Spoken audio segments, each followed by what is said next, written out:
Okay, so let's, hello everyone, good afternoon. Thankfully it isn't too hot today, and the smoke is lighting up.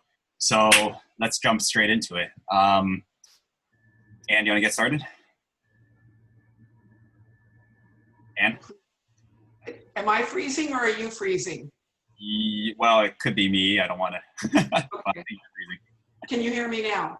Yeah, I can hear you. Would you mind if I do a little welcome? Of course, please. Okay. Hello, everyone. And Yo-Yo and I apologize that we didn't much notice out. I will say it a heck of a week.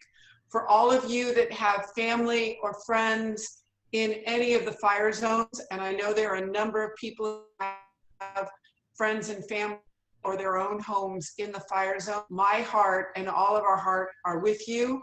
I want to say that I stole an idea from a woman in San Bruno about rescue animals. So I have contacted Supervisor Horsley, who is the supervisor for the part of San Mateo that is burning, and said that if he needs help finding homes for animals, for fostering, that we are there. And I've already heard from a number of people of Millbrae.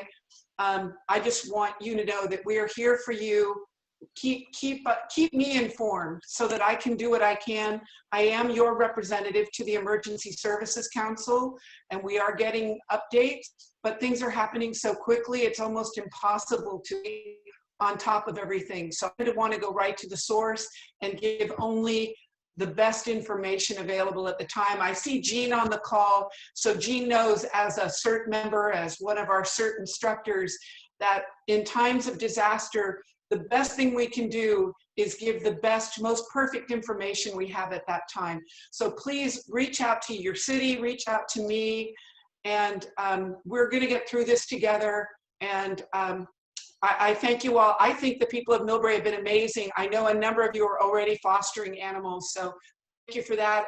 It's hard to foster people right now with COVID, but we have quite a few empty hotel rooms. So people, as far as I've been updated, we're okay. I know there have been some deaths, not necessarily in our county, but my thoughts and prayers to everyone. All right, Anne, thank you. So let's get this started. So today we're going to talk about high-speed rail, and it's no coincidence that we're talking about it because there is an important deadline coming up, and we want to make sure that everybody is as informed as possible. I think that everyone would agree with me when I say that I haven't heard much about high-speed rail from the city, from high-speed rail themselves. I live on Hemlock, so outside my window right behind me is actually the railroad tracks, so this does concern me personally as well. I know that Anne has been trying to stay on top of this too. So yeah, we're just here to loop everybody in and see what we can do as a community to give some attention to the negative aspects of high-speed rail and see the best ways we can overcome them. So here we go. Town hall number 4, and we apologized 2 weeks ago for delaying this, so I hope everyone forgives us, but we're back on schedule. This town hall. Question. Yeah, Anne, go ahead. I'm sorry, I need to go ahead and then let me come in after this slide, Yo-Yo. Okay. So this town hall is not hosted by the city of Millbrae or high-speed rail. It's just Anne and I doing this. Please note this meeting is being recorded and might be published online. So keep your shirts on. You can contribute by unmuting your microphone. If you're calling in, just press *6. And if we don't have the answers to your questions, we'll find out for you. So standard spiel. Taking notes.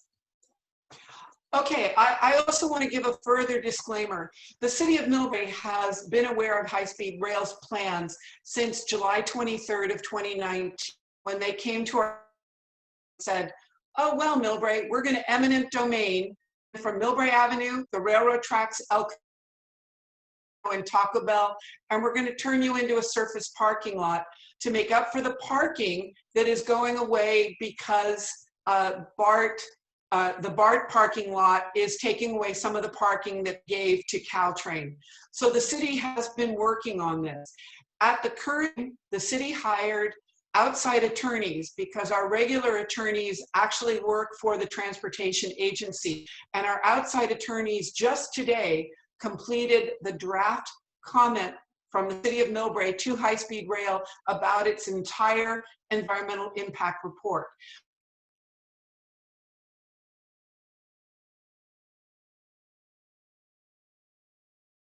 And I think you're freezing up. Is it just me, or is she freezing up for everybody? She's freezing up. Okay, all right. Yeah, and if you could hear us, maybe if you stop your video and just cut in on audio, you'll use up less bandwidth. That might work. Let me stop her video here. Let me see. Maybe she can use her phone as a hotspot, and that'll give her more bandwidth. I feel like trying to explain how to do that to her would take another hour. So, all right. Okay. So anyways, what I think Anne might have just dropped off. It's okay. She'll be back in a second. What Anne is just trying to say is that the city of Millbrae, in their official capacity, has been working on this issue because the city has a vested concern in what High Speed Rail is trying to do. We will cover like what they're trying to do with their parking lot and trying to sort of mess up our existing development plans. We'll talk about that. I think Anne will be back in a second. All right. So what is High Speed Rail? High Speed Rail is a, it seems to never end, never begin, never end. But it is a plan to build a railroad from San Francisco to LA. Millbrae is a high-speed rail stop, and some people say it's a blessing, some people say it's a curse, but we are one of the stops between San Francisco and San Jose, and the point of that was to connect us better to SFO. It is a 100% electric train, high speed up to 220 miles an hour, and in our region, the train will go just slightly faster than Caltrain will, up to about 110 miles per hour. The total cost, $80.3 billion and rising every single day. So what Anne was talking about is she was referring to our existing plans with Sarah Station. So this is what is currently planned at the area where Peter's Cafe is. So, you know, this is like that area right next to Taco Bell as well. Up here you have the BART station. This is El Camino right here. So I hope everyone understands like where this is. This is currently some convalescent homes and some restaurants and areas like that. And as you can see, there's a plan for a commercial office building here. There's a plan for residential here. And it's a mixed use project. It's quite a tall development, and it's going to bring quite a lot of new space to Millbrae. So the Sarah Station project, it's transit oriented because it provides a seamless connection to the BART station. There's like a overpass with escalators and everything. It's supposed to be for working professionals, so they don't have to take cars. It's meant to, you know, alleviate some of the traffic in the area. And it brings 444 units of housing, 67 of them being affordable housing, below market rate homes. 3 levels of underground parking, almost 300,000 square feet of Class A office space. I saw somebody on Nextdoor today was saying, oh, well, how come Millbrae doesn't have high-tech companies? They saw some companies decide to headquarter in South San Francisco, and the reason is because we don't have enough suitable space. So Sarah Station gets us closer to having enough office capacity to where high-tech companies and companies that are seeking office space will be able to come to Millbrae. Who knows what's going to happen with COVID-19 and whether or not these people will even have offices anymore, but that's why we build Class A office space. And there's also 13,000 square feet of retail space, so good for cafes, diners, whatever, to cater to the folks that live and work around that area. Anne, are you back? I am back. Cool. All right. So this and I apologize. No, that's okay. Don't worry. This is a rendering of the area. So it's big. It is bigger than anything else in Millbrae, but that's because it is a transit-oriented development. You can see in this picture, this is Peter's Cafe right here. This sort of gray area here is the other side of the BART station. That's called TOD2 that's being built. And then this is the office. These are the residences, and it maintains the line of businesses on the frontage of El Camino. So I think, you know, most people agree that this is a welcome thing for Millbrae, because we need more development, we need more businesses, and we need more people to pay into our tax base and to raise revenue for the city. And do you have any thoughts about that? I think for those of you who were on the previous call when we talked about the fixed utility costs, the fixed sewer costs, and the fixed water costs, by adding these 444 plus all the commercial properties, that fixed cost is divided by more people. Therefore, in theory, lowering what each of us pays or preventing increases over time. In addition, the city's required to build housing, so this is part of that requirement. I love it because it actually is our first buildings that will have green roofs. If you look at the 2 residential buildings, you can see the plants on top. Actually, even the commercial building has a plant on top. It has public gathering places, ground floor retail, and that all important commercial building could mean bringing in the vitality of a technology company. With tech companies, they tend to partner with the communities that they're in. So for example, Genentech gives computers to the schools in South San Francisco because they're headquartered there. So if we can bring in some technology companies, they can become great community partners.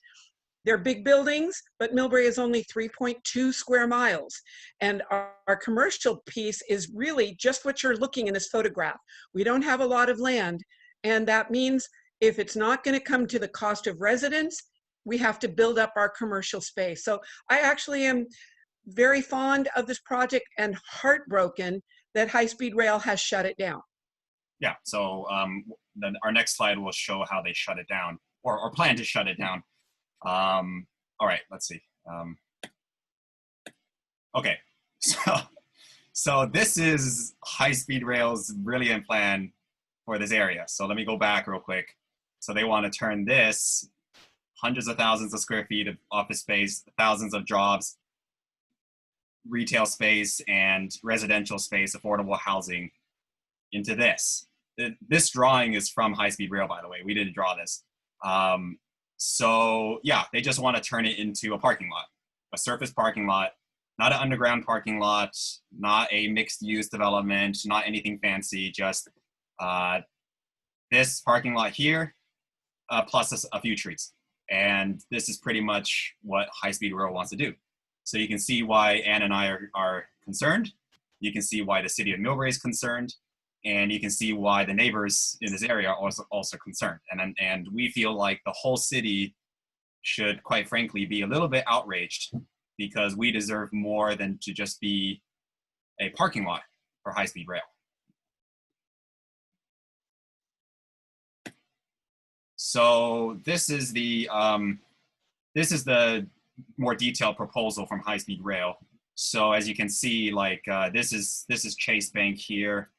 Peter's Cafe is here. So by the way, like this calls for Peter's Cafe to be demolished to build a parking lot. They're going to eminent domain these properties. So they're going to pay the property owners in this area for the land. They're going to bulldoze everything and then make it parking lots. And like Ann was talking about before, their justification is because we are building on top of this parking lot here already. This is, you know, as you drive over Millbrae, you see TOD2 is being constructed here already. And they're saying, okay, well, if you're going to remove that surface parking, we have to relocate it somewhere else. And we're going to relocate it on top of this proposed development. And I'm personally opposed to that. I think it's a terrible use of space. I think it's, I think we have such little space in Millbrae already. And we need to maximize usage in a smart way, and building surface parking, not even underground or multi-level parking, just a surface parking lot.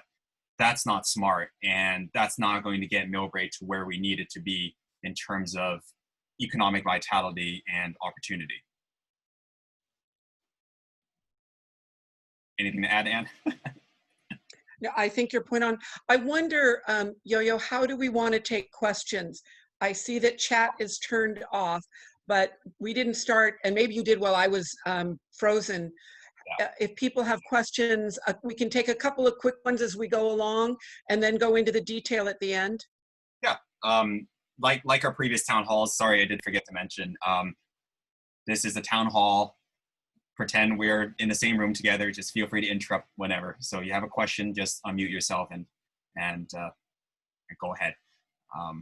And please do, because right now most of us see the graphics, and there's a lot of graphics for today's town hall. So please feel free to interrupt. Yeah. We will not take it personally.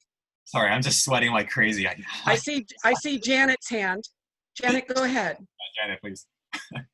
Yes, I'm trying to.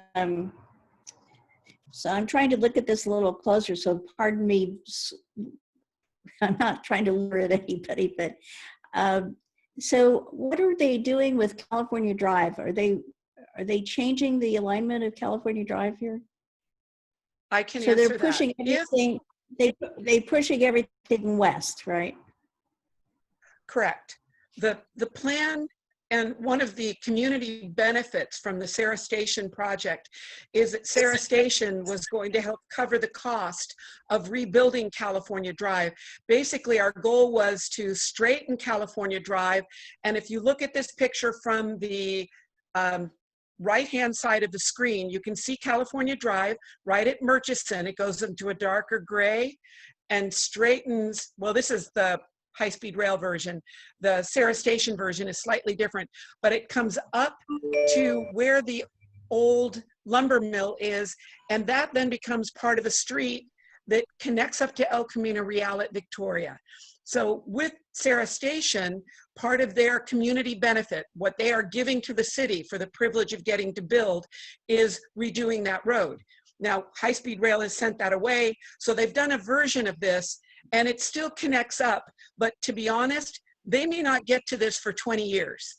So with Sarah Station, we would be getting it within 2 years. In fact, had they been able to break ground last year, we might have had this road done by 2022 at the latest. With high-speed rail, maybe we'll get this in 20 years. It'll be a different version, but that's the way it is. And it comes up to Victoria where there's a light. And that means if you're dropping people off at the BART station, you can make a right and go to the north, or you can make a left and go to the south on El Camino Real.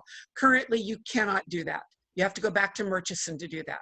Well, currently there's this, you know, that underpass where the Chase Bank is, you have the kiss and ride, or the drop-off area, right? So I think people know as you drive north on California, the Chase Bank's on your left, and then you go up. Currently, it's a really sharp turn, right? So Sarah Station was also going, I mean, the Sarah TOD project was going to straighten it. I think, Anne, in this drawing, it's different because you're missing one street, right? Because the, you know, the previous, the Sarah Station plan, let me go back one slide here. The Sarah Station plan at present keeps both Sarah Avenue and Linden. Right. So this gets rid of those. Yeah. Although to be honest, the original Sarah Station plans got rid of those streets because frankly, streets cost the city money, and Sarah Station was going to turn it into a more human-friendly space, meaning more walkable, more sittable. I created a new word. So does high-speed rail have authority for eminent domain? Yes. And they're going to be aggressive with it too. There will be no holding out. There will be no disputing them. They will make you an offer of the market value of your home. They'll pay you it, and then you must leave. So that's how eminent domain works. I think that's how they're going to do it. And they have, I mean, Anne, correct me if I'm wrong, I think in all conversations with the city thus far, they've expressed no other intention but to be aggressive in their use of eminent domain. My guess is that very few people in Millbrae are familiar with the environmental impact report process. High-speed rail is supposed to propose what they want to do and then have alternates. For Millbrae, this is their only proposal. Their other alternate is to do nothing. So it's the no action or this process. However, high-speed rail also says, well, we may not get to this for 20 years. The first time I talked to the executive director, he was like, well, Ann Millbrae, you could build something in 20 years from now. And I go, well, that doesn't help us 20 years from now. That doesn't take an area that needs to be redeveloped. It leaves it sitting there. It leaves the homeless people being there for 20 more years, et cetera, et cetera. And then finally he came back and he goes, well, maybe 5 years from now. The reality is high-speed rail doesn't have the money to do this.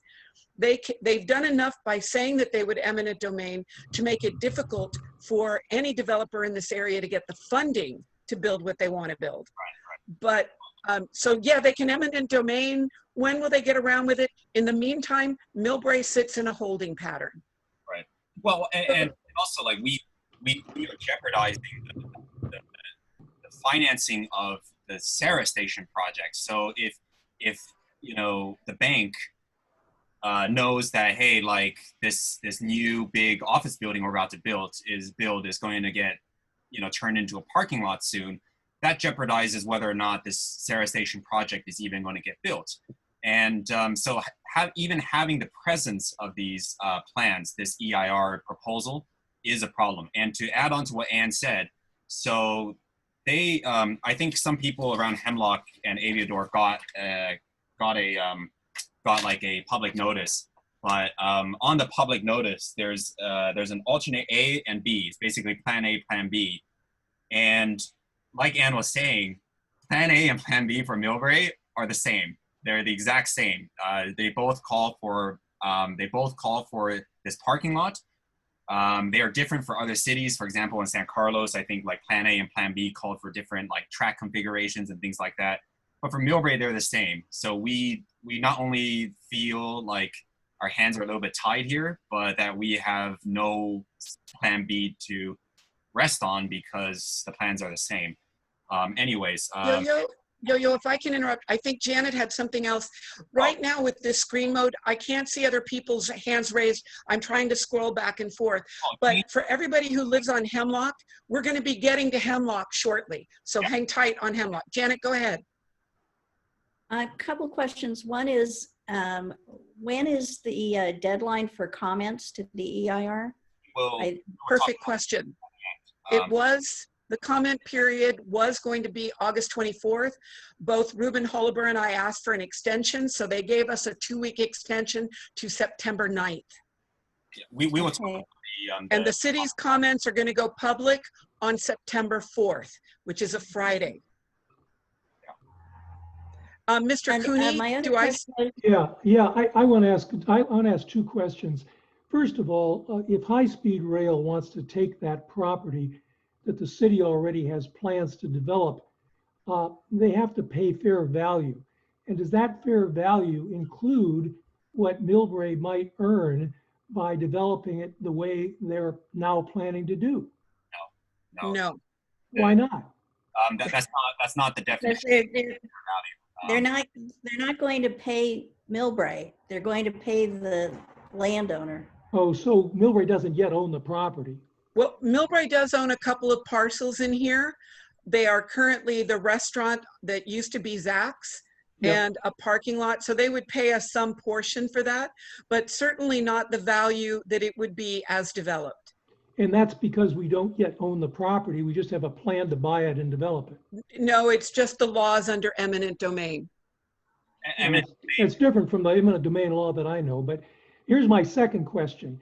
If the city is requiring all municipalities to have a certain or provide a certain amount of low-cost housing, and part of that development that we have planned there would be low-cost housing, and high-speed rail is going to take it for a different purpose, where does that leave Millbrae in terms of the requirement to have low-cost housing? Is the state still going to come down on us and say we're going to have to find a different place for it? That is absolutely perfect. And since high-speed rail came, I have spoken to Senator Hill, Assemblyman Mullen, Senator Scott Wiener, the leader on all of the laws on local government. I have spoken at ABAG meetings. I've spoken at League of California Cities saying, how can you hold cities accountable? And then we have the perfect project.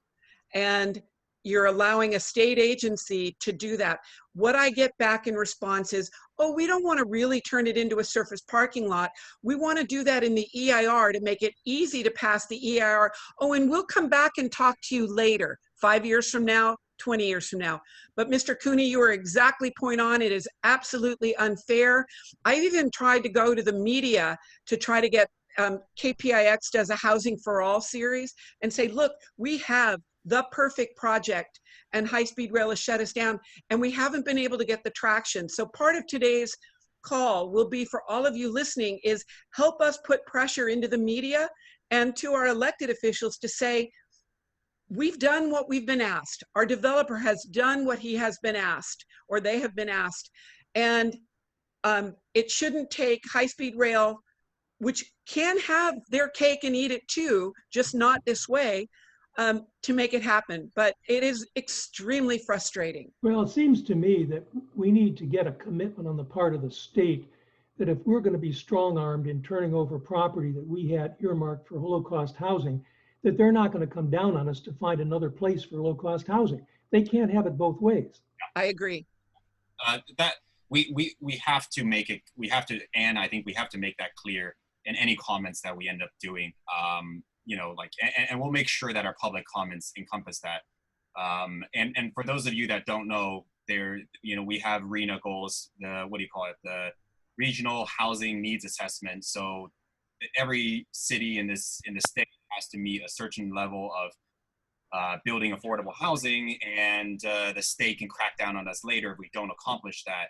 How can we do that when there are plans to build this parking lot? So that's essentially what's being said. Jean Perry has had her hand raised for a while. Jean, are you there? Yes, I'm here. Oh, great. I was on the public comment Zoom regarding the environmental impact statement. It was earlier this week. I don't remember which day it was. It was Wednesday, and the 5-hour I left hearing. it on after. Yes, so I left it on after I made my comment. And in the 2.5 hours after I made my comment, there were no comments at all. So I'm hoping that there were people that made comment before me, because there was no one commenting, basically. So Jean, I was on it for the entire 5 hours. My apologies, Jean. Yeah. Go ahead. I was on it the entire 5 hours. And there were hardly any comments at all. The city was listening to it too. That type of public hearing with no.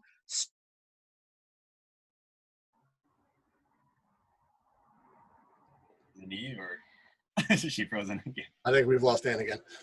Okay. Well, I have a question about the number of spaces here. By my math, it's only 285. Yeah, it's been a while since I've been at the Sarah Station planning meeting. What if we just dig 2 more stories of parking in the existing underground parking lot that's planned for Sarah Station and say, here you go, high-speed rail, pay for this? Who's talking? Sorry, I can't see. Simeon, hi. Sorry, I got no camera here. Hi, Simeon. Sorry, Simeon. I don't know, Jean. Did you ask your question? I'm sorry. I know I think we're having some connection issues. But Jean, can you finish your question, please? Yes, I asked my question, but Ann's answer became interrupted. Oh, okay. Sorry about that. So Simeon, the parking. We have other places to put the parking. There is still surface. There's still surface space available. I'll draw it on my screen, but it's just east of the existing parking structure. This is where the new veterans housing is going to be, and just north of that, there's still surface space available. There are ways we can figure this out, and your math is correct. I mean, this is only 200 something spaces, 300 spaces. It's just outrageous. I mean, we're not trading. It's not a fair trade to trade so much opportunity, so much housing. You're basically trading 1.5 residents for each parking space. You know, it makes no sense, and it's not something that I personally, if elected, am willing to consider. I think that it's silly, and I think that, simply put, high-speed rail can get smarter. And what Ann was alluding to earlier is the problem that high-speed rail is like, oh, well, just approve this proposal first, and we will work with the city later to talk about the parking and, you know, changing the space to your office. And there's this lack of trust right now, saying, well, hey, why don't you get it right now? Why don't we get the plans correct now? We don't want to take your word for it that you're going to somehow fix this and make it right later. We want you to say exactly what you want to do now before the residents say, okay, yeah, we're on board. You know, we're going to move forward with it. So, so yeah, it's our point is for 200, even if it was for 500 spaces, it is still not a good use of Millbrae's limited land. Joe, are you there? Joe Terezi?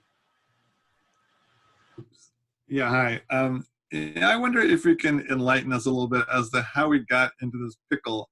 You know, it's like the whole approval process for the Sarah Station was many, many years in length, and high-speed rail certainly had multiple opportunities to comment during that process. Even looking at the drawing that you have on the screen, it's dated April 2019. So I don't know how much earlier than that they actually knew that they wanted to do this scheme. Why was there no comments made by high-speed rail during the review process that the city of Millbrae held for the development project? Do you have any ideas why they stayed silent the whole time?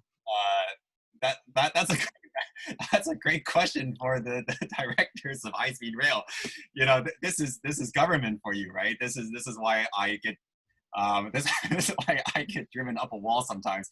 You would think this stuff is logical, right? You would think that like this stuff everybody would work together, and you know, high-speed rail seeing such a big project coming up would stay involved in the process. And is probably the best to answer this, but let me just say that like the plan has changed a lot. So initially high-speed rail was actually talking about undergrounding their tracks. So Millbrae would not have to increase the footprint of the station, because currently the high-speed rail plans are calling for an increase in the width of the station. So as you can see in the drawings, it's actually calling for like this extra section here and here. The original plan was, or one of the plans was to just make high-speed rail in the basement, and then these trains would run underground and have no disturbance to our existing plans. So, you know, for me, your guess is as good as mine in terms of why high-speed rail did not work together. But this is not just Millbrae. I mean, high-speed rail up and down the state have had issues with the way they've come in and disrupted existing plans. And it's just not a good thing. And, you know, we've gotten to this. Yo-yo? Yes. I'm sorry. Sorry to interrupt. Welcome back. Hopefully, I've tried to shut everything off on my computer that I won't get kicked off. The city has, going back into the 90s, letters from various transportation agencies. High-speed rail wasn't around back then, but from Caltrain and San Mateo Transportation Authority, recognizing the need to straighten out California. When BART came in, the city gave land to BART to build the station and to create the kiss and ride lot. They commented in the specific plan for 1998. There is an agreement called the 2001 agreement that highlights what land would be given back to Millbrae and how we could do the road, which is part of the Sarah Station project. And in all this time, the letters from the transportation agencies are saying, we like what you're doing, Millbrae. We support what you are doing. What we think in 2012, during the negotiations to take high-speed rail money and electrify Caltrain, is that some other agreements were made. And to that point, Tom Williams, city manager Tom Williams, and I walked our supervisor, Dave Pine, and his chief of staff, Dave Baruto, through this entire area yesterday and pointed out what it really means. And we said, well, we think something might have happened in 2012 that changed. Up until that point, high-speed rail was supposed to underground their operations in Millbrae. Something at that time frame changed. However, in 2013, 14, 15, 16, they did not comment other than to say, we're pretty much okay with everything you're there. We want to talk about the circulation plan, but other than that, we're okay. So It's unfair. That will go into the city's comment letters, letter for this, and it may give us grounds for future legal action. Yeah. And I'm saying may because we have to wait, all of us need to wait until the city's letter becomes public. Joe, your question is point on. Michael, are you there? Hi, thanks, Yo-Yo, and thanks, Ann. And just a quick suggestion, if you turn off your video, you're less likely to stop freezing, and your video is not helping a lot anyway because it's way behind your voice. I think we'll be able to get Very good. I turned it off. Thank you. Thank you so much. Yeah, thanks, Yo-Yo, and thanks, everybody. This is great. It's the first time I've been able to participate in one of these. The question I've got kind of just distills down to the very essence, I think, the element. We can submit these comments. The date's been pushed out a couple months. There's these 2012 agreements. But ultimately, can you help me understand, Yo-Yo and everyone else, if they have eminent domain, they've already said they're going to pursue it aggressively. We can put comments up to, but do we really have any negotiating position? Do we just voice our opposition? We think they're doing it in a foolhardy way, or do we actually have some standing somewhere where we can put the brakes on this? I'm just trying to distill it down. Yeah, thank you. And Ann, I think maybe you should start on that. My experience working in the environmental field is nothing ventured, nothing gained. So you've got to put out every problem with the report, every part of it that does not meet standards, et cetera, et cetera. And in some cases, it could win. What high-speed rail does not talk about the sheer millions or billions of dollars it would take to do what they want to do here versus working with Sarah Station, where they get their cake and they don't have to spend all that money. So I think there is some hope that we can affect change in their plan. And when we get to those slides for Hemlock, they talk about taking only one housing unit, and that's that little Victorian house on Sarah Avenue. There's now a third developer that has ownership or rights of ownership to that building. But the reality is they are going to be doing significant work along Hemlock, and all of those homes will be affected. So right then and there, they are not being honest in their EIR. That gives us grounds. And and now Joe also works in that field. He may have had other experiences having worked in a public works department, but I believe you got to fight with everything you've got. Yeah, well, I should talk about the public comments after this, but at least the public comments allow for the authority to understand that, well, the city's going to write a letter. So the city has more bargaining power, but of course they want to hear from both the city and the residents. And I think it can be clear that the city is going to oppose this attempt. It might just send them back to the drawing board. Who knows? I mean, they've already been back to the drawing board a couple times. I would remain optimistic.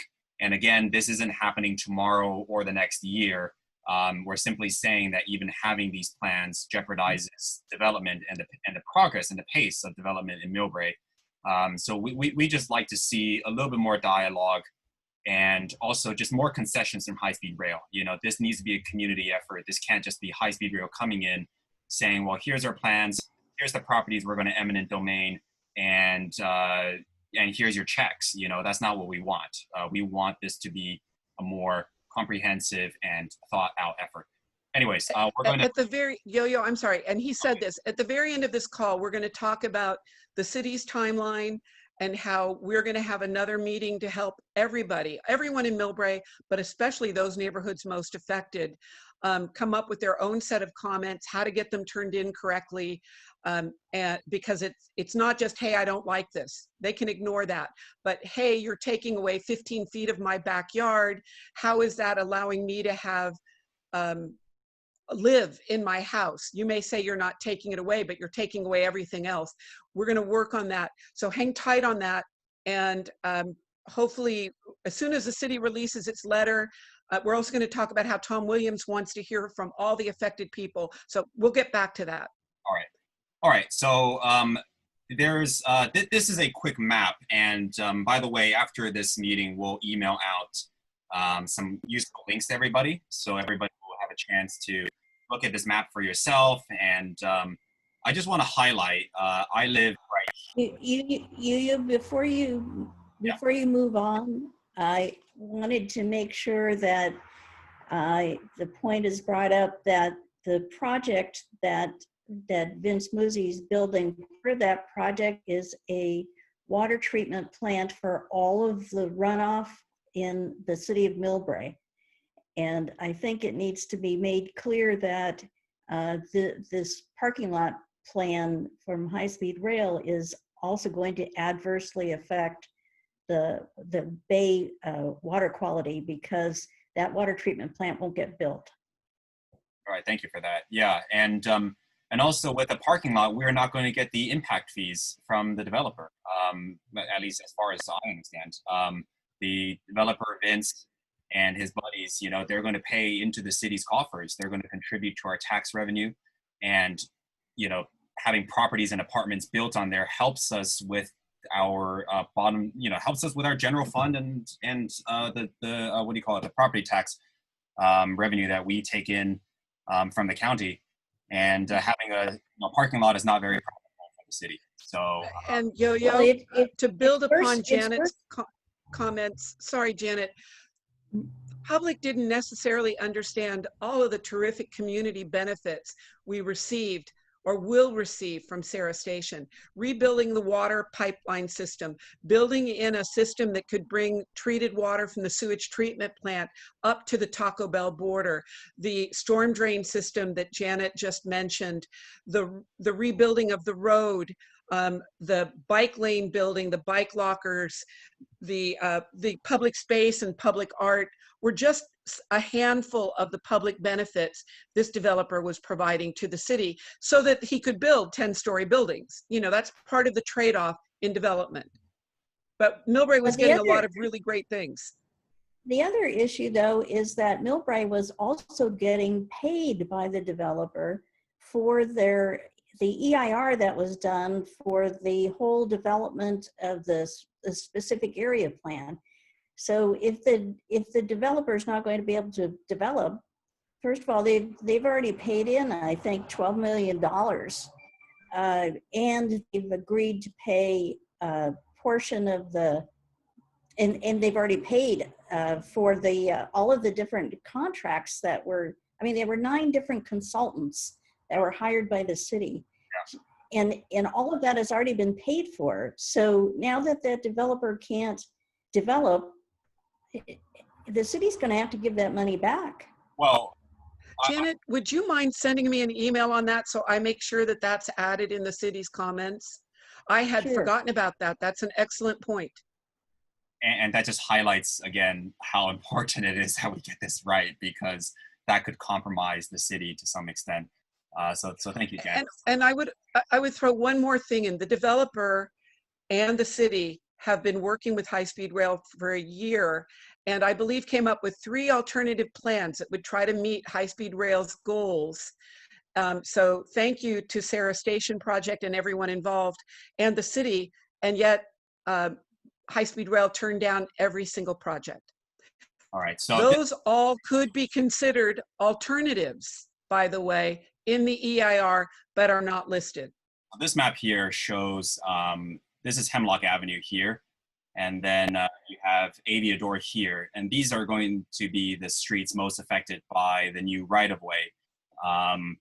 If you, the red is high-speed rail and Caltrain's right-of-way, and I think that the part we want to point out is the light blue. So the light blue is, as you can see, it's encroaching on these properties here. This is the 500th block of Hemlock.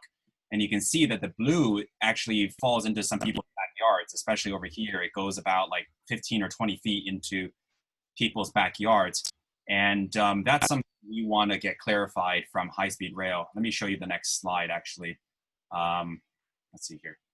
So, yeah, this might look confusing, but what you're looking at here is Hemlock Avenue is this street here. This is the railroad tracks. So these 2 black lines are the existing railroad track. And what they're proposing to do is actually build 2 more railroad tracks here. And then people's property line is right here. So this is the Hemlock property line.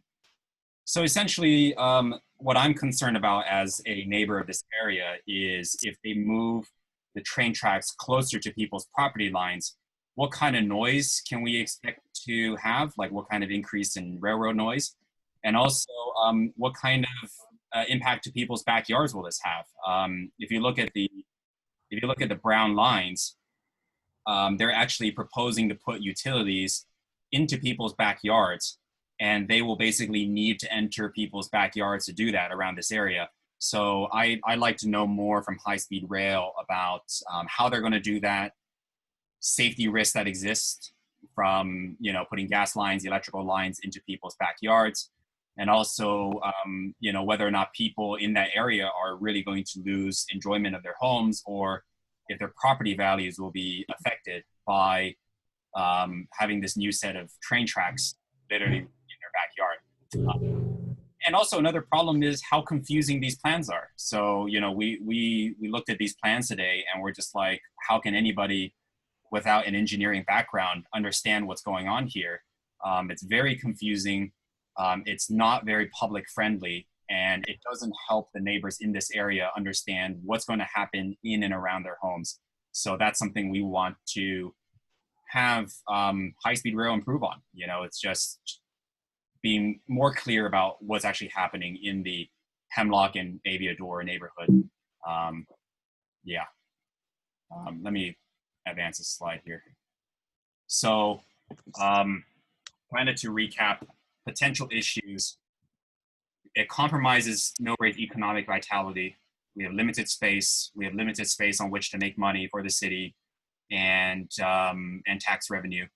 And it will compromise our economic vitality if we were to let a surface parking lot replace really a project of a generation. We have noise issues, like I said, about the train tracks being moved closer to people's homes. I don't know many people who would be happy having high-speed rail like 5 feet from their fence line. So possible property value affected, safety issues, construction time frame. So how long will people's backyards be dug up? What kind of noise can they expect from the construction?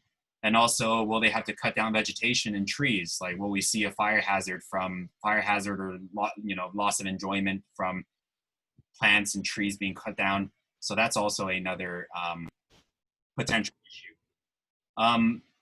And so someone was asking earlier, when are the EIR comments due? This is super important. And we will send this to everybody by email, so don't worry. But the deadline is September 9th by 5 p.m. And we encourage everybody to send an email. We'll make it easy. We'll write the email for you if we have to. But you just put that email address into your email client, put the subject line as draft EIR/EIS comment. And I think Ann will talk about how we should structure the comments in order to better get a better response from HSR. But High Speed Rail will respond to the comments, and the more people from Millbrae they hear from, the more obligated they will be to respond and to just be a little bit more accountable to Millbrae residents' needs. Ann, can you just talk a little bit more about how we should phrase the comments? Okay, and this is a slight paraphrasing, but I have been trying to attend High Speed Rail, what they call their stakeholder groups. Now, there is no one from Millbrae on the stakeholder group, and they tended to have the stakeholder group for San Mateo County on the same night as a Millbrae council meeting. So again, they have made it a little difficult to participate in the process. But what I have heard from High Speed Rail directly is a comment can't just say, wow, you're going to make my backyard noisy, don't do that. They'll listen to it. They might put it into the addendum that will go for the final EIR, but they don't have to do anything with that. But if you said, I live at house A on Hemlock, it looks like the plans on page section 2 point or section 3 point whatever, which is where the bulk of the information in the EIR is hidden in section 2 and section 3. and you say, my house is located here. It looks like you're putting the railroad tracks on my fence line, and you want to put utility boxes within 3 feet of my bedroom window. What are you going to do to keep the noise down? What is that going to do to my ability to plant a tree? Because now you've got underground utility lines. What will that do to my property value? Et cetera, et cetera. And I can go into more detail once the city's comments become public on September 4th. So I will tell you, on Friday, September 4th, I am making sure that everybody in the city, everyone that we have on our list, has access to that. And residents can use a lot of the language that's in there if it feels true to you and true to honest. You do not have to live on Hemlock to talk about Hemlock. I mean, we are a community. We should care for each other no matter where we live. And we'll get those comments through. But there is a style in ensuring that your comments actually have to be replied to. Now, at the same stakeholder meeting, High Speed Rail said that they might get the same comment from 10 different entities. They will respond to it once. Joe, correct me. Legally, if Ann Schneider says, you're building too close to my fence, and Joe Terezi says, you're building too close to my fence, High Speed Rail still has to write back to both of us. They can't just throw it into an addendum and expect us to read it. So we're going to try to clarify all of that for the residents and the businesses of Millbrae, so that when they write, they can write the letters with the best chance of forcing High Speed Rail to not just acknowledge, not, oh, I heard you, and then ignore you, but okay, you have a point. We're going to put gas lines running down your backyards. Therefore, you can no longer plant trees. Therefore, you have no way of diverting the noise coming from the airport or High Speed Rail. We're going to have to change our plans on where those gas lines might go. That is my hope. And that is what we'll be working on. Yeah, go ahead. Sure. So maybe I'm late to the game. So the plan is to build the high-speed rail parallel to the Caltrain tracks?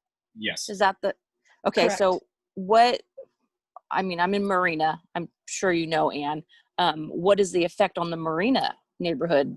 Since now, it's interesting that you should say there's a section in the high-speed rail plan that talks about the impact of high-speed rail on schools and parks. They're specifically identified. So it talks about Marina Vista Park. It does not talk about Monterey Park at all. So that's one, I'm forgetting my verbs. It's one deficiency already in the plan. But for Marina, they say, oh, well, basically you're so far away, it's not going to be any different than it is now. However, the amount of noise is significant, and the number of trains. If you have 9 and 9 high-speed rail trains running every hour, north and south, and you have the Caltrain trains, and Center Street is a surface at I've just lost my verbiage. crossing. The crossing is at grade. Your community is basically going to be cut off from the rest of the world. That's my worry, that we are kind of already cut off from the rest of the world, and that other egress was so important to me, because we have, so if this high speed goes in and something happens to either Caltrain or to high speed rail, we're cut off. We have no escape route. Now, I don't know if that's in the city's comments. I'm going to try my best, again, having not read what the city has written, but we know that's a fact. I will tell you that at least one of our park and rec commissioners pointed it out to me. So we're working on ensuring that's in there. We've got to go back and look at Monterey Park, but your neighborhood, Janine, needs to speak up. That's exactly the type of, well, Ann and I were actually just talking about this right before, about safety issues. So when you have one crossing and then increased number of trains, let me just pull up this sketch for your neighborhood here. I actually have it right here. Let me. And while Yo-Yo is doing that, the other way to get out of the Marina Vista neighborhood is a pedestrian crossing right at the end of Hemlock. But it is also going to be just as dangerous to get across. So clearly, they need to do more work for your neighborhood if they go ahead with this plan. There is just no other way to do it, Janine. It's scary. It's very scary to me. Yep. Because I mean, anything can happen at any moment, and we're just cut off, and there's no one that can get to us, and no resources, and no emergency services. I mean, we're just. And I'm going to throw one more thing, not to scare you guys, but the Sea Level Rise group, which is a totally separate group, is doing a pilot project for Colma Creek. So when all of the conditions, saturated soil, high tide, king tide, extra rainfall, the plan is to drain Colma Creek into the wetlands behind San Bruno and Millbrae. Because which means we flood already. I flood Exactly. every winter. Every winter I flood. Exactly. So now if you get flooded and the trains are blocking your ability to get out, we have a health and safety danger there. So, and I have the Marina Vista plans pulled up here. So Thank you. Let me zoom in a little bit more. So this is the at-grade crossing, right?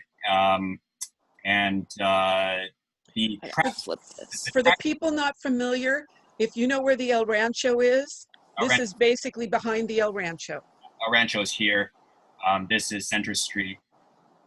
They're not going to increase the tracks where you are. They're going to increase the tracks starting from in front of my house on Hemlock, where the pedestrian crossing is. So they will still have 2 tracks. The track shift actually begins further down. So I'm moving south right now. And as you can see, the tracks become 4 tracks right over here. This is Hillcrest.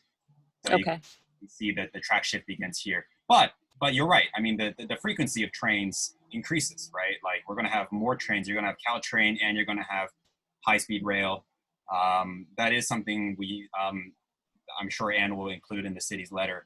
And also like, we're redeveloping that whole area, right? We have the Anton Apartments coming in. We should sort of factor in the increased traffic in that area and whether or not we need a wider level crossing, things like that should all be discussed. But again, like Marina Vista people, unfortunately, I did forget to include them on my email list. I should have put Monterey Street, Cedar, whatever onto the list. But I will send them another email after this and make sure that they know it's important for their comments to be heard too. Because it really affects everybody up and down the train tracks, even if the tracks, aren't expanded where they are. It's a safety issue, a noise issue, a quality of life issue. We have like 2 minutes left, so I guess Janet, if you have. I see Janet and Joe's hands are back up. Yo-yo. Janet. So when we were negotiating with BART before they built the station there, we had a lot of help in the state Senate from Quentin Kopp, who was our senator at the time. And we also went and lobbied in Washington and had a lot of help from Dianne Feinstein. Who could we talk to about this? Is there I think there's federal funding in it. Obviously, the feds in the state of California are not going to have any money to do new expensive projects for any time in the near term. Who should we be lobbying?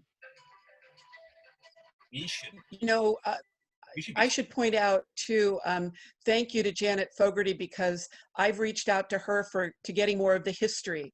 So Janet has been extremely helpful with that. You know what, Janet, I think it would behoove us to bring Senator Kopp in.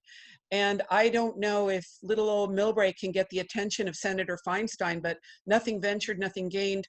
We did reach out to Congresswoman Spear right now, but honestly, with all of this happening at the same time of COVID and now the fires, I will say that like most government staff are just stretched so thin, which is why that's one reason why high-speed rail should honestly extend their comment period well past the fires in California. That's only being fair and just. We got a 2-week extension. But let me think about that, and I will make sure. When we met with Supervisor Pine yesterday, he actually asked the same, and we were talking about it at the Senate and Assembly level. And I'm trying to invite the candidates for Senate, because Jerry Hill is termed out in a couple of months, to try to bring them up and come and see Millbrae. Tom told me today the walk that we did was very helpful for these other elected officials. I think it's time we invite them in, even with social distancing, and we let them see what it is this plan is doing. Absolutely. But Janet, send me other ideas and I'll get on the phone right away. I think I don't know if the city has the ability to send these, you know, if you're going to send a letter to High Speed Rail, you might as well copy, you know, Senator Wiener or Assemblyman Mullen, right, and send it to their offices as well. In addition, yes, we do. In addition to yeah. Joe. Yeah, that's permissible. Question. And before we lose anybody, if people are leaving because we were going for the 1 hour format, I want to give you the city manager's phone number. So I am looking it up right here. I'm having talked to Tom earlier today and having walked the site yesterday. Tom wants to hear from you. His phone number is 650-784-3434. Did I cut out? No, and I said we'll email it out. I don't want anyone to get like confused. Oh, okay. We'll email you know, he is your city manager. He wants you to know that the city is fighting for you. And yet you guys brought up some excellent new ideas that we have to make sure that we comment in. So feel free to call him and talk to him about your concerns. Let me know them too so that I can carry them forward. I have a little bit more power than Yo-Yo, but I will tell you as a council member, the power is tiny. But we will do our best. Joe? Yeah, if you could back up to the slide that has the plans of the utilities. I mean, I have a comment. It's kind of a minor point, but I just wanted to clarify. You were talking about gas lines, and you shouldn't say that because there are no gas lines. If you look at these plans, it's talking about fiber optic lines, telecom lines, and electric lines. So that there aren't going to be any gas lines in people's backyards, and that's not fair to kind of scare people that way. That's not the case. Okay. I didn't say it as a scare. Thank you, Joe. When we looked through it, we thought we saw a gas line symbol. So thank you for clarifying that. I never said there were gas lines. If you go back, I'll put the recording up. I said if there are electric or gas lines in the back, we should get clarification on that. But I might have said that. So my intent was not to scare. So then, Joe, thank you. And then the last comment is I assume that that both at the city and with Mr. Musey that they have are probably retained experts to help them to craft their comment letters. You know, with people with expertise and EIRs that know how to say things in the right way. And I think that'll be really helpful to have that expertise on board. And I'm assuming that it's going to be on board at both the city level and with Mr. Musey. So I hope that'll help somewhat. Joe, for the city, speaking for the city hired a special law firm that specializes in this area. That's good, yeah. All right. Any other? So did Vince, by the way, Joe. Any other questions? Questions, comments? Rather than focusing exclusively on the impacts to us directly, why not also challenge the very requirement to add parking? We're, either an urban area or an inner suburb, depending on how you look at it. There is no reason to put parking at this train station at all. You know, there's some already, great, but we don't need to add more. Is there any grounds charged on that? You said they had the two options were this terrible plan and a no build option. Why don't we say, well, why don't you do the no build option if that's the only other one you have?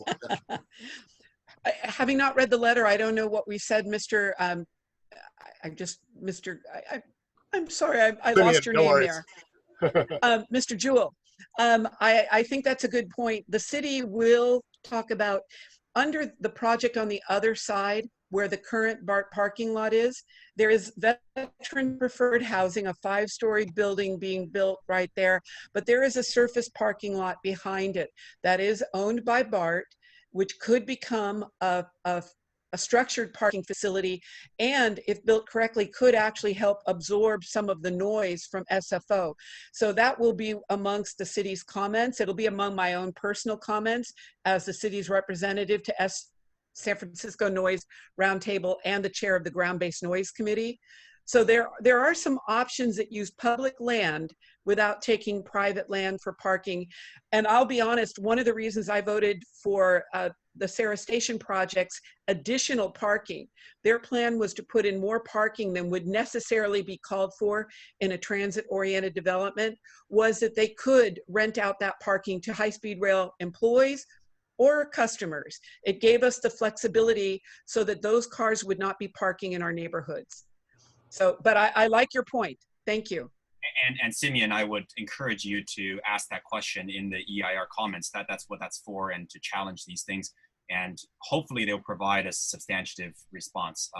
Marilyn, I tend to be quite a nerd at them about it, so I'll see. No, it's good to think outside the box. You know, if you can't fight the thing, fight the system. I'm the same one who stood up in the council meeting and asked why Sarah Station had too much parking. So, well, in my case, it was because we knew high speed was coming. They had at one point talked about a 5,000 unit structured parking lot that they were talking about putting on Rollins Road, which is also future development area from low density to higher density. But a parking lot doesn't do us any good. So that was my reason for voting for that. I want to give you two other things in terms of options that high speed rail could have talked about. It is high-speed rail in the EIR says that it will take an additional 15 minutes if we rely on the electrified baby bullet, the Caltrain electrified baby bullet. Our estimate is a 4-minute difference in the time to go from San Francisco to San Jose using the baby bullet than if you were using a high-speed rail train. So to me, that's a preferable option. The electrification is already happening. It doesn't call for additional tracks. There might have to be some passing tracks along the entire length, but it doesn't require a lot of the additional work that has to be done and the billions of dollars for it. So that's another option. Another option when we walk through this with Supervisor Pine is if undergrounding, as was promised to Millbrae, is too expensive, then they can second floor it as they are committing to do in San Jose. So you still might have Caltrain running on the ground, on the surface, and then have high-speed rail above it, or vice versa. You want to talk about, but that's one of the options they're giving to San Jose. That's going to throw noise a long way, though. So I think in that it could depends on the material. It could, you know, I have been doing a lot of work on noise studying because of my other city council duties. I hear you. I would rather use, to me, my option is the baby bullet. Marilyn, did you have a comment, please? Oh, I just wanted to say thank you for all of your research and for this very good presentation and for your efforts on the part of our city. It was my understanding, and perhaps I was incorrect, that you were also going to address some of the issues we've had now with BART, but I guess you've changed your agenda because this has become more important. And I hope at some point you will have some time to talk about your ideas about what we can do about the problems that are coming because of BART at this time. Yeah, we wanted to keep this presentation today about an hour. I know we're past it again, but BART and the development in the area, not including high-speed rail, is enough to fill an hour in and of itself. So we will talk about that in the future. And, we do want to make it clear that BART is a priority. BART has been bringing issues into the city that need to be addressed, and it's very much on our minds. Ms. Cooney, oh, I'm sorry. Ms. Cooney, I think that's an excellent idea. Feel free, don't always assume that the elected officials can read everything on Nextdoor. Right now with all the fire information, it's almost impossible, but feel free to send us your concerns. But let me tell you that the city manager and staff have been sending numerous letters to BART, including the need for a police substation there, and not just something that they say they'll send somebody to cleaning the BART station. Senator Hill has been trying to help with the growing homeless situation. No easy solution there. On our elected official briefing 2 weeks ago, they said, oh, there's something new coming within a couple of weeks. I do not serve on the council subcommittee for homeless, so I am not well informed on this issue, but I know that the city is trying to do it. And I would say one of the biggest problems we have is no one from San Mateo County serves on the BART board. and they need to modify it so that we have voted elected representation on the BART board, and maybe we'd get a little more respect from them. But there's quite a bit to do there. And we like I said, we will dedicate the right amount of time to that. Sorry it wasn't today. Naweed, do you have a comment or question? Yes.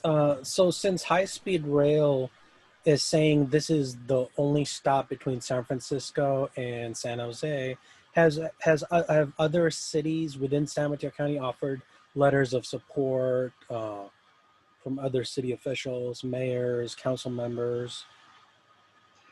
Excellent question. Had COVID not happened, the city manager and I had planned on doing a walkthrough for all of the transportation board members and invite the other cities so that they could see what we've had. Yesterday's walkthrough worked well with social distancing, so I think that's an excellent solution. I'll put it on my immediate to-do list.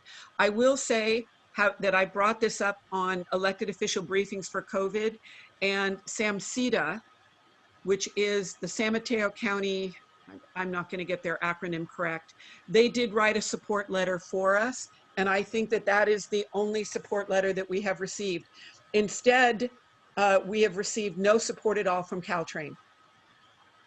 But, you know, up until Supervisor Pine doing our walkthrough yesterday. So maybe we'll get something from Caltrain, but in fact, I have emails contrary to the fact.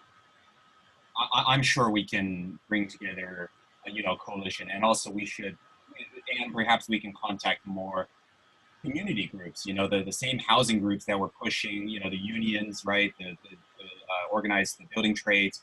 I mean, these are people who should be really invested into making sure that they don't become a parking lot. I haven't updated you, but I actually reached out to all of them and had, as of last fall, and had them all primed and ready to comment on this. The housing groups, the bicycling groups are not happy with this plan. So they are there actually to help support us.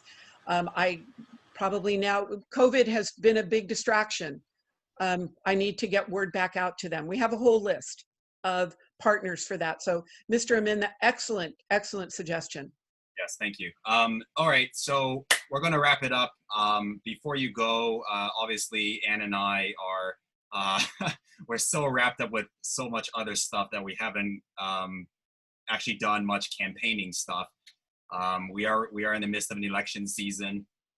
If you'd like to help Ann and I out, one of the best ways to do so is to help us put up a sign. If you're interested in helping us do that, that'd be really cool. We're going to start putting them up this week and next, or maybe slightly after that. Just drop us a line or reply to the invite email you received, and we will get that out to you. If anyone's feeling generous, donations are appreciated too. And we're just going to continue working. And I think in 2 weeks, we're going to hold, we are going to host another town hall in 2 weeks. And I'm not sure if we're doing downtown. I think time for downtown, but probably time for downtown. And then maybe it's time to bring back BART, bring BART on that one so that we're living to our promises. Yeah, BART and maybe I'm drawing a blank. I had a list of topics somewhere. Also, because you are spending your valuable time with us, tell us what you think we should be speaking about. Joe Terezi was really good. We didn't talk about the plan that High Speed Rail's plan is to move the train museum. Of all of their plans, that's the one that I think is possible without too much disruption, because the train museum, and Joe is a board member of the Millbrae Historical Society, is a treasure of Millbrae. So we want to protect those treasures that we have. But tell us what you think you would like to know. We still have several months before the election. Yo-Yo and I will be following up with an email so that I can finally get my website out there. We are looking for endorsements.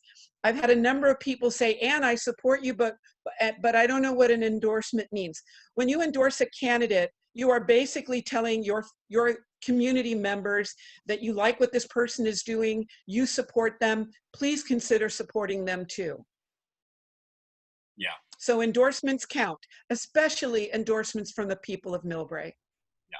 Well, we're not like super late or anything. Other candidates are just early.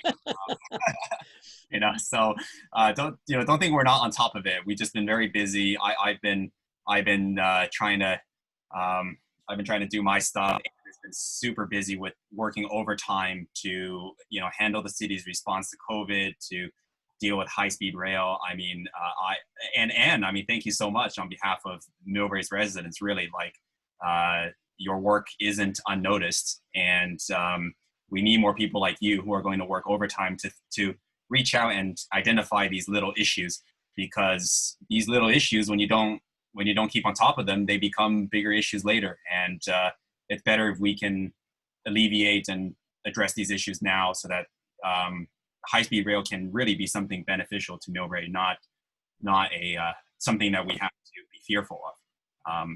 Anyways, Janet, why don't you close us out with the last question or comment? I'm just wondering if you each have a Facebook page, or if you're going to put one up for your campaign. I hate Facebook, but It's a way of reaching the e-grannies like me. Really? Oh. I will tell you, Janet is a phenomenal Facebook person. When we were on the sister city trip to Japan, Janet takes the most gorgeous photographs imaginable on a cell phone on that. Janet, I do have a campaign website. I've had it from 4 years. I will get it linked to the new campaign website. And I actually, I'm older too. I have an Instagram account, apparently, with followers. So we will get that information out there. Yeah, I've been, I'm going to send out a round of mailers soon. One round, not like 5 of them. And they're going to talk about exactly what I want to do for the city. There's a lot of social media. I will make a Facebook page, because you're right. I think that's a good way to reach out to people. Do it. It's a trap. Ann and I will, I think one of my campaign team members will send out Ann's website, my website, and also the link to the public comment. When the city's public letter is released on September 4th, I'll make sure to get that to you as well. And also, we'll post a little bit on Nextdoor. I know Nextdoor these days is getting a little bit hot and spicy, if you will, but it's a good place to get information out there. And we want everybody to, we want everyone to be involved in this high-speed rail issue, because this is an opportunity for everybody in Millbrae. So, yeah. So, anyways, is that all, Ann? Can I say a closing? Please. Yo-Yo, when you're done, if I can do a closing remark too. I'm finally done. Okay. I've been trying to catch up on paperwork that tends to build out. I posted something on Nextdoor about how to make yourself as safe from fire smoke. It can affect not just those of us with respiratory issues, but younger people. I want all of you to keep safe. Maybe one of our future topics can be how to get ready. It has turned out that all of our neighborhoods that run along 280 have been added to the wildland urban interface. We are coming into what is considered another dry thunder and lightning event, which is how the fires have started all over Northern California. I want all of us to be careful. Keep your eye out. You smell any sense of smoke, please call 911. You see any flames at all, please call 911. We are in this together. This is a great time, if you are not already, to sign up for SMC Alert. And I know, because Jean is on the call, we have an amazing Millbrae CERT program, Community Emergency Response Team. You do not have to be young to be CERT trained, because many of the function areas are things that people with disabilities can do. I think the next class is probably coming up in January. I don't know if Jean wants to do that, but CERT is a program to help look out for the neighborhoods. So please take a little bit of time to look out for these emergency services out there, because in an emergency, it will be us helping each other. Yeah. And sorry, I know I said I was done, but just one last thought. I mean, now is a great time to check your fire and earthquake insurance. You know, if you haven't done that, really great time to do it. You know, don't leave that until it's too late. And also regarding the, you know, what Ann said about air quality, I found this great app. It's a free app you can download on your phone or tablet. It's called IQ Visual, and no, it's called Air Visual. And basically it tells you, like I'm looking at somebody's sensor in San Bruno. It tells you exactly what the pollution is outside, and it tells you whether or not, you know, sometimes even when there's smoke, you don't know how much smoke there is and whether or not you have to wear an N95 mask or a normal mask will do. So yeah, I recommend this app. And you know, if you have asthma, breathing conditions, like I've been telling my parents, stay inside. It's really just not safe outside. But yeah, stay safe, stay well, and thank you everyone for your time, and hope you have a cooler and safe Sunday. So, excuse me, Saturday and the rest of your weekend. All right. And we'll see you in a couple of weeks. Thank you so much for joining us. 2 weeks, yes. Thank you, and talk to everyone later. Thank you. All right. Thanks, everybody. Great meeting.